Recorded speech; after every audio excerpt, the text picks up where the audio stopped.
ভারত থেকে ৫ লক্ষ পাকিস্তানি নাগরিককে ফেরত পাঠানো হবে সাংবাদিক সম্মেলন করে জানিয়ে দিলেন কেন্দ্রীয় মন্ত্রী শান্তনু। পাকিস্তানি নাগরিকদের চিহ্নিত করে ফেরত পাঠাবে হবে দাবি তুলে সাংবাদিক সম্মেলন কেন্দ্রীয় মন্ত্রীর।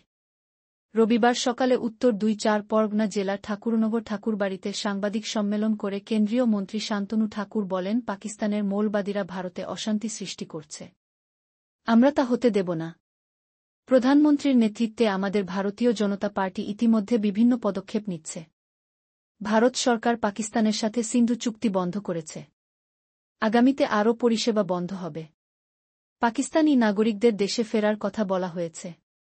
ভারতীয় জনতা পার্টির পক্ষ থেকে ইতিমধ্যেই পাকিস্তানিদের চিহ্নিত করে পাঠানোর কাজ শুরু হয়েছে। ভারত সরকার ৫ লক্ষ পাকিস্তানি নাগরিকদের চিহ্নিত করেছে। আগামী দিনে কি হতে চলেছে পাকিস্তান ভালি টের পেয়ে যাবে। সম্প্রতি পাকিস্তানের সেনাপ্রধান থেকে শুরু করে রাজনৈতিক নেতারা ভারতকে পারমাণবিক হুমকি দিচ্ছে। সেই প্রসঙ্গে মন্ত্রী বলেন, পারমাণবিক শক্তি আমাদের কাছেও আছে। ওদের মিসাইল, বন্দুক আর বোমায় ড্যাম পড়ে গিয়েছে। মন্ত্রী আরও বলেন, ইউএন চুক্তি অনুসারে পাকিস্তানের পারমাণবিক শক্তি ব্যবহার করার কোনো নির্দেশ তার ব্যবহারের কতটুকু রাইট আছে ইউএন এর যে গাইডলাইন অনুসারে, সেখানে আমার কাছে মনে হয় না পাকিস্তানের পারমাণবিক শক্তি ব্যবহারের কোনো গাইডলাইনের ভিতরে তারা পড়ে। আর আমার এও জানা নেই যে তাদের পারমাণবিক শক্তি কতটা শক্তিধর। ঠিক আছে, ভেতরে ড্যাম পড়ে গেছে, তাদের ম্যাক্সিমাম বন্দুক থেকে শুরু করে, কামান থেকে শুরু করে, ট্যাঙ্ক থেকে শুরু করে সমস্ত কিছুতে, ঠিক আছে, বালি ভরা। তো অতএব তাদের যে সেনা প্রধান, সেও কাঁপছে থরথর করে। তাদের সেনারা অলরেডি রিজাইন দেওয়া শুরু করেছে।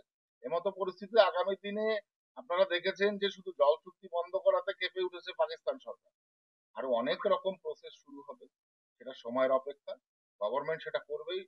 গভর্নমেন্ট বদ্ধপরিকর পাকিস্তানকে টাইট দেবে এবং পাকিস্তানকে শিক্ষা দেবে আগামী দিনে, যাতে পাকিস্তান থেকে এই সমস্ত জেহাদি বা উগ্রপন্থীবাদকে প্রক্সি দিয়ে ভারতবর্ষে যাতে আগামী দিনে এই সমস্ত সন্ত্রাসবাদ না চালাতে পারে।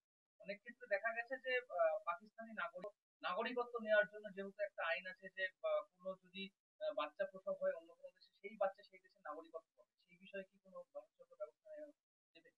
51 এর সিটিজেনশিপ অ্যাক্ট এবং 55 এর যে সিটিজেনশিপ অ্যাক্টের যে ধারা হয়েছে, লাগু হয়েছে, সেই অনুসারে 87 সাল পর্যন্ত যারা ভারতবর্ষে এসেছিলেন তারা জন্মসূত্রে ভারতবর্ষের নাগরিকত্ব পাবে। তবে থেকে রাজীব গান্ধী এই আইন তুলে দিয়েছে, তারপরে থেকে যারা এসছে ভারতবর্ষে, আর কেউ ভারতবর্ষের সিটিজেনশিপ পাবে না জন্মসূত্রে। একদম পরিষ্কার কথা। একটা প্রশ্ন বলছি, দীঘা জগন্নাথ মন্দিরে পৌঁছে গেছিলেন বিজেপি নেতা দিলীপ ঘোষ। তা নিয়ে কদিন ধরে চর্চিত বিষয় এবং বিজেপির বিভিন্ন নেতাই তাকে এই নিয়ে কটাক্ষ করছেন, পাল্টা দিলীপ ঘোষ কটাক্ষ। কি বলবেন? কোনো কিছু বলবো না। আমি ব্যক্তিগত কারুর কোনো ডিসিশনের সিদ্ধান্তে আমি যাব না। যে যা করছে তার ব্যক্তিগত ব্যাপার। আমি আমার রাজনৈতিক ক্ষেত্রে আমি কোনো ব্যক্তিগত সিদ্ধান্ত, কারুর সিদ্ধান্তের উপর আমি কোনোদিনও বক্তব্য রাখিনি, এখনো আমি রাখবো। যে যা বলছে, যে যা করছে তার ব্যক্তিগত ব্যাপার। আমি এটা কিছুই বলবো না, কোনো বক্তব্য নেই আমার এটা। প্রেস মিট কেন ডেকেছে? নমস্কার। আজকে মূলত প্রেস কনফারেন্সের মূল কারণ হচ্ছে, আপনারা সকলে জানেন যে কিছুদিন আগে আমাদের কাশ্মীরের যে পেহেলগাঁও, সেই পেহেলগাঁওতে দুষ্কৃতীর হামলা এবং তাতে 26 জন প্রাণ হারিয়েছে। সম্পূর্ণভাবে উদ্দেশ্য প্রণোদিত ভাবে যাতে এই মুসলিম যে কট্টরবাদী, মৌলবাদী এবং সন্ত্রাসবাদী যারা আছে, তারা ভারতবর্ষকে যে কোনো পরিস্থিতিতে তারা ডিমোরালাইজ করতে চায়, ভারতবর্ষের উন্নতিকে তারা রুখতে চায়। এই উদ্দেশ্যে তাদের এই সন্ত্রাস। মাননীয় প্রধানমন্ত্রীজির নেতৃত্বে আমাদের যে ভারতবর্ষের সরকার রয়েছে, ভারতীয় জনতা পার্টির সরকার, সম্পূর্ণভাবে আমরা দেশের মানুষকে কনভিন্স করে সমস্ত ভারতবর্ষের নাগরিক আমরা এক আছি, যার জন্য পাকিস্তানের বিরুদ্ধে আমরা আমাদের পক্ষ থেকে একটা কঠোর নীতি আমরা নিতে চলেছি, যে তাদের সাথে কোনো প্রকার কোনো কিছুতে তাদের না কনসিডার করা হবে, তাদের সঙ্গে না কোনো ট্রেড করা হবে, না তাদের সঙ্গে কোনো রকম আমাদের সম্পর্ক থাকবে। আপনারা কিছুদিন আগে দেখেছেন একটা বিজ্ঞপ্তি আমাদের সেন্ট্রাল গভর্নমেন্টের থেকে দেওয়া হয়েছে যে তাদের সাথে সিন্ধু জল চুক্তি আমরা বন্ধ করে দিয়েছি।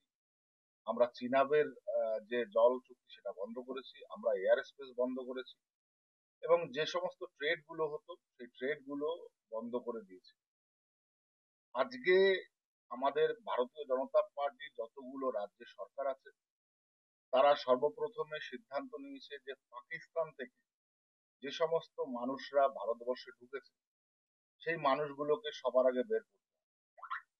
কেননা তারা ভারতবর্ষে থেকে ভারতবর্ষের অর্থনীতি কিভাবে তারা নষ্ট করছে সেটা আমরা সকলে জানি এবং এই সমস্ত জেহাদি পন্থী যারা আছে তাদেরকে ভারতবর্ষে আসার পরে মদত মদত দিয়ে আমাদের কর্মকাণ্ডে বাধা সৃষ্টি করছে। তাই সবার প্রথমে আমাদেরকে ভারতবর্ষ থেকে এই পাকিস্তানি যারা ওপাশের নাগরিক যারা ভিসা নিয়ে এসছে বিভিন্ন ভিসা নিয়ে এসছে তাদেরকে ভারতবর্ষ থেকে অতি শীঘ্র বিতাড়িত করতে হবে। এটাই আমাদের আগামী দিনের সবচাইতে বড় নীতি।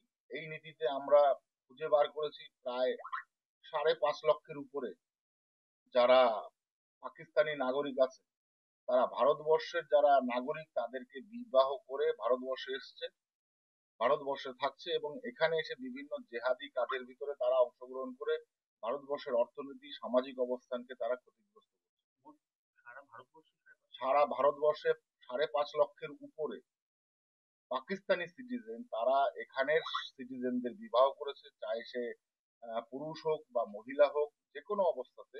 এই যে সিচুয়েশন এই সিচুয়েশন থেকে আমাদের কঠোর যে নীতি প্রয়োগ করতে হবে তাদেরকে ভারতবর্ষ থেকে বিতাড়িত করতে হবে। আমরা সর্বদলীয় বৈঠক করেছিলাম সেন্ট্রালে মাননীয় প্রধানমন্ত্রীজির নেতৃত্বে। সেখানে সিদ্ধান্ত চরম থেকে চরমতম অবস্থান কেন্দ্র সরকার আগামীতে নিতে চলেছে।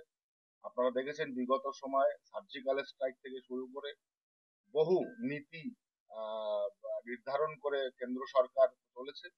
তো এখানেও এক চুল তাদের ক্ষমা করা হবে না। যারা যারা আজকে শহীদ হয়েছেন আমাদের ভারতবর্ষের যারা সিটিজেন তাদের যে শহীদের মর্যাদা তারা পাবে অবশ্যই করে এবং তাদের এই শহীদ মর্যাদা এবং তাদের উদ্দেশ্যে আমরা কখনোই এই যে জেহাদি নীতি আমরা ভুলে যাইনি। আমরা ভারতবর্ষের পক্ষ থেকে মাননীয় প্রধানমন্ত্রীর নেতৃত্বে সবচাইতে কঠোর থেকে কঠোরতম আমরা অবস্থান আমরা আগামী দিনে নিতে চলেছি। তাই আজকের এই মূলত প্রেস কনফারেন্স করা। ইতিমধ্যে রাজ্যের থেকে একজন মহিলা গ্রেপ্তার হয়েছে। 40 বছরের উপরে ভারতীয় নাগরিকত্ব নিয়ে তিনি বসবাস করতেন, কিন্তু পাকিস্তানি নাগরিক ভোটার পাকিস্তান থেকে পাসপোর্ট এসেছিল। কি বলবেন? দেখুন, যবে থেকে আমাদের ভারতীয় জনতা পার্টি সরকার গঠন হয়েছে তবে থেকেই ভারতবর্ষের ভিতরের অবকাঠামোকে ডেভেলপমেন্টের জন্য নানা রকম পলিসি আমরা কেন্দ্রে পার্লামেন্টে নিয়েছি। কিন্তু ইউপিএ সরকার যখন ছিল তারা সম্পূর্ণভাবে আহ, গা হেলামি করেছে এই সিটিজেনশিপ নিয়ে, সিএ নিয়ে এবং ভারতবর্ষের মূল ভেতরের স্ট্রাকচারকে তারা এইগুলোকে মানে অবহেলা করেই ঢিলে করে দিয়েছে। যে কারণে আমাদের সময় লাগছে এই স্ট্রাকচারকে মজবুত করতে। এরকম বহু নিদর্শন আছে, শুধু এখানে নয়। আপনারা ভালো করে দেখেছেন কিছুদিন আগে ইসে গুজরাটে সেখান থেকে প্রায় 400-র মতো বেনাগরিকদের পাকড়াও করা হয়েছে এবং তাদেরকে এখন তারা আহ, আহ, ইসে জেলের ভেতরে রয়েছে। এরকম অনেক জায়গা থেকে ধরপাকড় শুরু হয়েছে। আমি মনে করি এটা শুরু হলে ভারতবর্ষের ভিতরে এই হানাহানি রাহাজানি যারা করছে সন্ত্রাসবাদ তার আগের দিনে আর সুযোগ পাবে না এবং চরমভাবে আগামী দিনে শাস্তি এরা পাবে। আপনারা বলছেন যে চরম ব্যবস্থা নেওয়া হবে, কঠোর ব্যবস্থা নেওয়া হবে, কিন্তু বিরোধীরা প্রশ্ন তুলছে আর কবে? এতদিন তো পার হয়ে গেল, জঙ্গি যারা ছিল তারা ধরা পড়েনি, তারা কোনো যে অ্যাকশন হয়েছে তেমন দেখতে পাচ্ছে না, সাধারণ মানুষ চাইছে যে কঠোর ব্যবস্থা নেওয়া হোক, সেটা কবে আর? সবকিছুর মধ্যে একটা জিও পলিটিক্যাল রিজন থেকে থাকে। একটা দেশের সাথে চুক্তি হাঁটাতে গেলে তার অনেকগুলো পলিসিকে আগে স্টপ করতে হয়। একটা মানুষ সাধারণ মানুষের চিন্তা আর একটা সরকারের চিন্তা সেখানে ফার টু ফার ডিফারেন্স। সাধারণ মানুষের চিন্তায় তো আর সরকার চলবে না। কয়েকজন ব্যক্তি বা নেতা বা নেত্রী কি বক্তব্য দিল তার উপরে সরকার চলে না। সরকার তার ওন ডিসিশন তার পলিসিতে চলার পরেই সিদ্ধান্ত নিয়ে একটা স্টেপ নিতে যাবে। সরকার স্টেপ নিতে গিয়ে আজকে যদি এই মানুষগুলোকে বিপদে ফেলে তাহলে তো সেটা সরকারের সবচাইতে গাফিলতি হবে। তো এরকম কোশ্চেন না করা বেটার আমার মনে হয়। পারমাণবিক শক্তি ভয় দেখাচ্ছে? তারা পারমাণবিক শক্তির ভয় দেখাচ্ছে, আমাদের কাছে পারমাণবিক শক্তি আছে। আমার মনে হয় না পাকিস্তানের পারমাণবিক শক্তি যদি থেকেও থাকে, তার ব্যবহারের কতটুকু রাইট আছে ইউএন এর যে গাইডলাইন অনুসারে, সেখানে আমার কাছে মনে হয় না পাকিস্তানের পারমাণবিক শক্তি ব্যবহারের কোনো গাইডলাইন